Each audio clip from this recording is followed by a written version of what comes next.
Hi, எல்லோருக்கும் வணக்கம். நான் உங்கள் பிரணவ். திஸ் இஸ் எஃப்டி சினிமாக்காரன். இந்த சேனல் நீங்கள் புதுசாக வந்துருக்கீங்க, சேனல் சப்ஸ்கிரைப் பண்ணி சப்போர்ட் பண்ணுங்கள். இன்றைக்கி அரசன் இந்த ஃபஸ்ட் லுக்கில் என்னென்ன விஷயங்கள் இருக்குதுங்கன்னா நம்ம இந்த டீட்டெயிலாக வீடியோவில் பார்க்க போகிறோம். ஸோ வாங்க டேரெக்டாக வீடியோக்குள்ளே போகலாம்.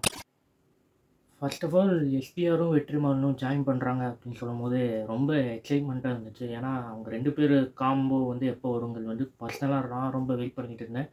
அதே மாதிரி லாங் கேப்க்கு அப்புறம் இப்போ அவங்க ஜாயின் பண்ணியிருக்காங்க. ஸோ இப்போ எஸ்டிஆர் 49 டைட்டில் பார்த்தீங்கன்னா அரசன் அவங்க அனௌன்ஸ் பண்ணுறதுக்கு முன்னாடியே அந்த டைட்டில் இருந்துச்சு. இப்போ அது எஸ்டிஆர் 49 மாதிரி அரசனாக வந்திருக்குன்னு சொல்லலாம். சரி, ஓகே. எஸ்டிஆருக்கு இது 49வது படம் அரசன். இந்த படம் எப்படி இருக்க போகிறோங்கிறது நான் ரொம்ப ஈகராக வெயிட் பண்ணிகிட்டு இருக்கேன். காரணம் பார்த்திங்கன்னா இந்த படத்தில் ராவான ஒரு ஸ்டோரி காலமாக இருக்குங்கிறது நல்லாவே தெரியும். ஃபஸ்ட் லுக் பார்க்கும்போது என்னென்னா அந்த ஃபஸ்ட் லுக்கில் ஒரு சைக்கிள் இருக்குது. அதாவது அந்த காலத்து பழைய சைக்கிள். அப்போ இப்போ நீங்கள் 80s 90ஸ்லாம் பார்த்தீங்கன்னா அந்த சைக்கிளில் அந்த ஒரு லைட் வச்சுருப்பாங்க. வழக்கம் போல் அதே டெம்ப்ளேட்டில் இந்த படத்தில் அவங்க சைக்கிள் யூஸ் பண்ணியிருக்காங்க. இந்த சைக்கிளில் அந்த லைட் வச்சது பார்க்கும்போது வட சென்னையில் அந்த சைக்கிளை யூஸ் பண்ண மாதிரி ஒரு விஷயம் இருந்துச்சு. ஏன்னா நான் வட சென்னை படம் பார்க்கும்போது எனக்கு அந்த ஒரு சைடில் அந்த சைக்கிளை காமிச்ச மாதிரி எனக்கு ஃபீலிங் இருந்துச்சு. ஸோ அதுக்கப்புறம் இன்னொரு விஷயம் என்னென்னு பார்த்தீங்கன்னா இந்த வட சென்னை படத்தில் ஒரு யமாகா பைக் இருக்கும். அதாவது அந்த யமாகா வண்டி இருக்கும். அதே இதில் எஸ்டிஆர் 49 அந்த ஒரு ப்ரோமோ அனௌன்ஸ்மெண்ட் ஒன்று விட்டுருந்தாங்களே, அதில் அந்த யமாகா பைக் நிற்கும். அதில் தான் சிம்பு அதை தாண்டி போவாப்புல. அந்த அருவாலை எடுத்துகிட்டு போகிற மாதிரி ஒரு ப்ரோமோ ரிலீஸ் பண்ணியிருந்தாங்களே, அதில் இந்த யமாகா இருந்துச்சுன்னு சொல்லலாம். சரி, இந்த படத்தில் சில விஷயங்கள் பெருசாக பண்ண போகிறாங்க. அது நல்லாவே தெரியுது. ஏன்னா இந்த படம் பார்த்திங்கன்னா வடசென்னை யூனிவர்ஸில் இருக்கக்கூடிய ஒரு ப்ரீக்வல் ஸ்டோரின்னு சொல்கிறாங்க. இன்னொன்று வடசென்னை நடந்ததுக்கு அந்த ஸ்டோரி டைமில் இந்த கதை நடந்துட்டு இருந்துச்சு அப்படின்னு சொல்கிறாங்க. ஸோ என்னை பொறுத்த வரைக்கும் பார்த்திங்கன்னா வடசென்னை ஆரம்பிக்கிறதுக்கு கதையாக இந்த கதையாக இருக்குங்கிறது நான் நினைக்கிறேன் அரசன்.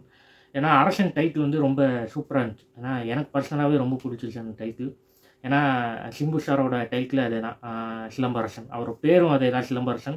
ஸோ அதை அவங்க இன்ஸ்பயர் ஆகி அதை வச்சுருப்பாங்களா, இல்லை அசுரன் மாதிரி ஒரு ஐகானிக் நேம் வேணும்னு சொல்கிறதுக்காக இது அசுரன் அந்த படம் எவ்வளோ பெரிய ஹிட்டுன்னு உங்களுக்கு தெரியும். ஸோ அந்த அசுரன் ஒரு ஐகானுக்காக இந்த அரசன் பேர் வச்சுருப்பாங்களா அப்படிங்கிறது இன்னொன்று சொல்லப்படுது.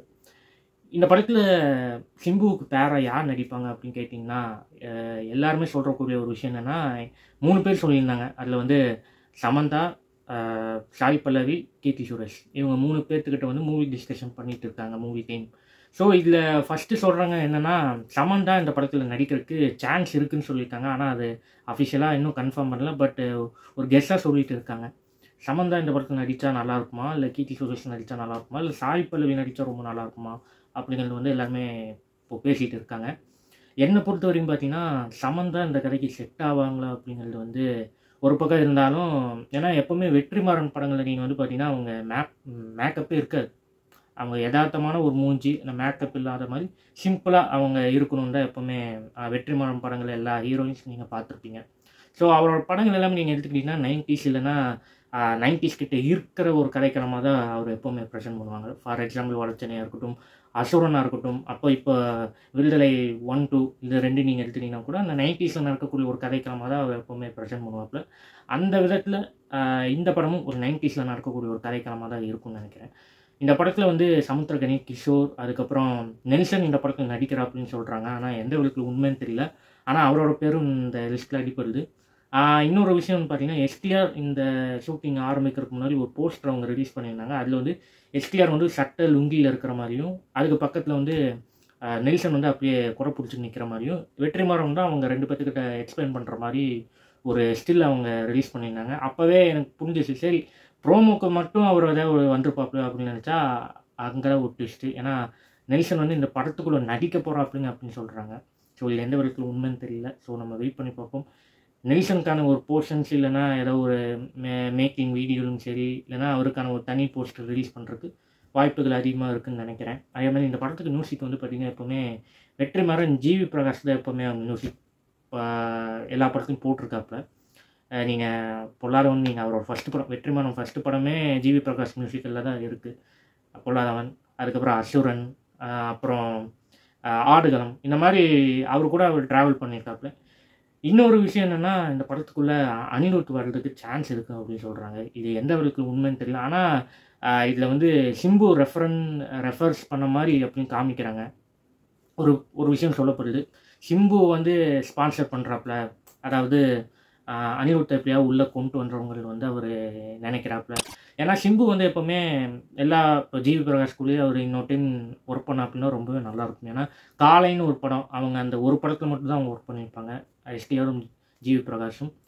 ஸோ இந்த படத்தில் அவங்க ஒர்க் பண்ணானா ரொம்பவே நல்லாயிருக்கும். ஏன்னா அசுரனில் அவரோட பிஜிஎம்ஸ் அடிச்சுக்கவே முடியாது. ஸோ அந்தளவுக்கு பெஸ்ட்டாக கொடுத்துருந்தாப்புல.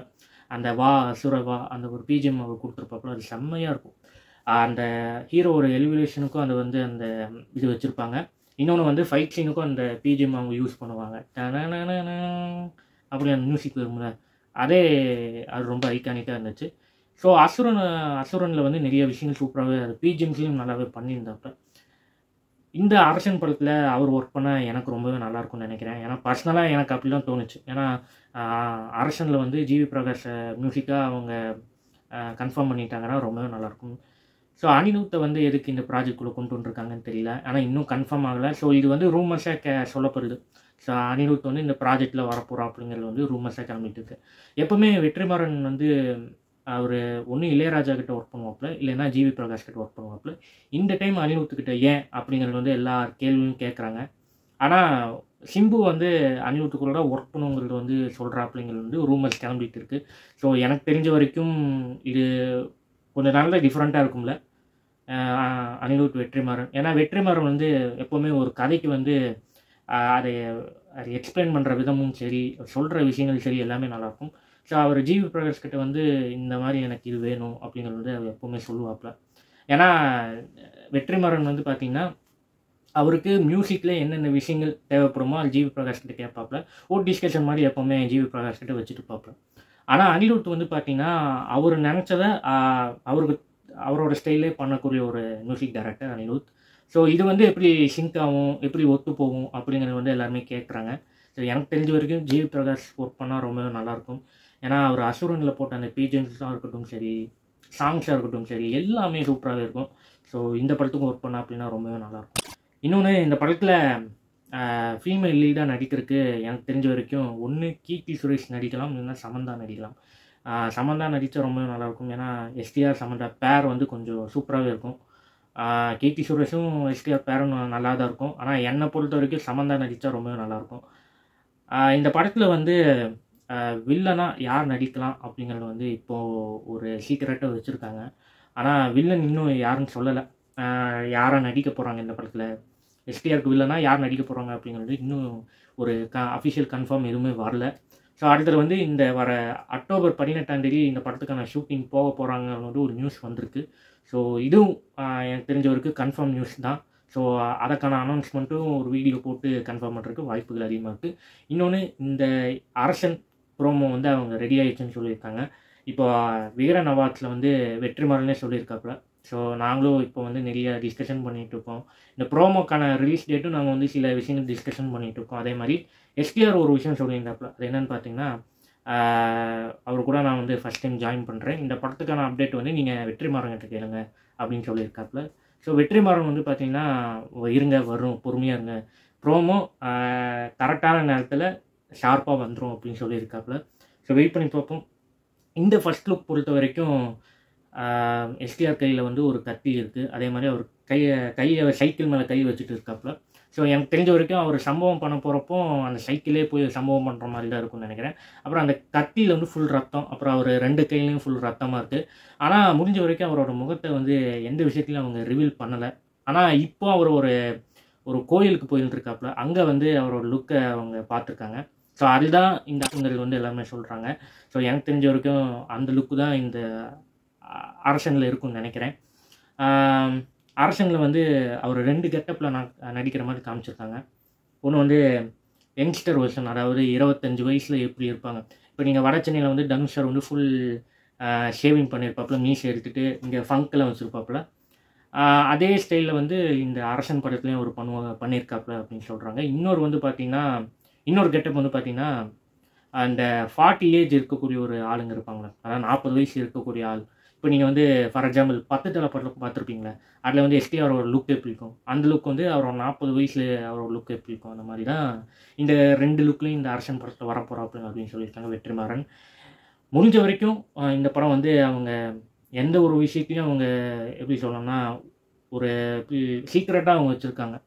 ஏன்னா இந்த படம் வந்து ஒரு எல்லாரும் எதிர்பார்க்கக்கூடிய ஒரு படம், அதனால் முடிஞ்ச வரைக்கும் அவங்க சீக்கிரட்டாக வச்சுருக்காங்க. இந்த படம் வந்து பார்த்திங்கன்னா முழுக்க முழுக்க ஒரு ஃபாஸ்ட்டாக ஷூட்டிங் முடித்து அடுத்த வருஷம் ரிலீஸ் பண்ணுறதுக்கு இப்போ அவங்க ரெடி ஆகிட்டு இருக்காங்க வெற்றிமாறன். அதுக்கப்புறம் இப்போது தனுஷ் சார் அஃபிஷியலாக கன்ஃபார்ம் பண்ணிட்டாப்புல வடச்சென்னை 2 வந்து அடுத்த வருஷம் ஷூட்டிங் ஆரம்பிக்க போகிறோம். 2027 வடச்சென்னை 2 ரிலீஸ் ஆகும் அப்படின்னு சொல்லியிருக்காங்க. ஸோ இந்த ரீசனால் கூட வெற்றிமாறன் வந்து STR 49 அதாவது அரசனை சீக்கிரம் முடிக்கிறதுக்கு வாய்ப்புகள் அதிகமாக இருக்குது. ஸோ வெயிட் பண்ணி பார்ப்போம் இந்த படத்தோட அப்டேட்டுக்கு. எனக்கு தெரிஞ்ச வரைக்கும் எஸ்டிஆரோட ஃபிலிம் கரியரில் இந்த படம் ஒரு தனித்துவமாக ஒரு கேங்ஸ்டர் ஸ்டைலில் அவர் நம்ம தொட்டி ஜெயாவில் பார்த்துருப்போம். ஸோ அவர் வந்து இப்படி ஒரு ரகடான ஒரு ஆளாக அவர் தொட்டி ஜெயா படத்தில் நடிச்சிருப்பாப்புல எஸ்டிஆர். ஸோ அதே வெர்ஷனில் இந்த அரசனையும் நம்ம பார்க்க போகிறோம். ஸோ வெயிட் பண்ணி பார்ப்போம் வெற்றிமாறன் எஸ்டிஆரோட சம்பவம் எப்படி இருக்க போகுதுங்கிறது வந்து நான் ஆவலாக ரொம்ப வெயிட் பண்ணுறேன். ஸோ உங்களோட கருத்துக்களை வந்து கீழே கமெண்ட் செக்ஷனில் ஷேர் பண்ணுங்கள். இந்த படத்தில் சமந்தா நடித்தா நல்லாயிருக்குமா, கீர்த்தி சுரேஷ் நடித்தா நல்லாயிருக்குமா, இல்லை சாய் பல்லவி நடித்தா நல்லாயிருக்குமா, இல்லை சிம்புவுக்கு இந்த படத்தில் வில்லனா யார் நடிக்க போகிறாங்கிறது வந்து உங்களோட கமெண்ட்ஸ் வந்து மறக்காமல் எனக்கு ஷேர் பண்ணுங்கள். ஸோ இதான் இந்த வீடியோ. உங்களுக்கு இந்த வீடியோ பிடிச்சிருக்குங்கிறது வந்து நான் அதிகமாக நம்புகிறேன். இன்றைக்கான வீடியோவில் தான் உங்களை அடுத்த வீடியோவில் வந்து சந்திக்கிறேன். So thank you, be safe and once again this is FP சினிமாக்காரன். நான் உங்கள் பிரணவ். அண்ட் மறக்காமல் இந்த சேனலுக்கு சப்போர்ட், உங்களோட சப்போர்ட் எனக்கு ரொம்ப ரொம்ப முக்கியம்.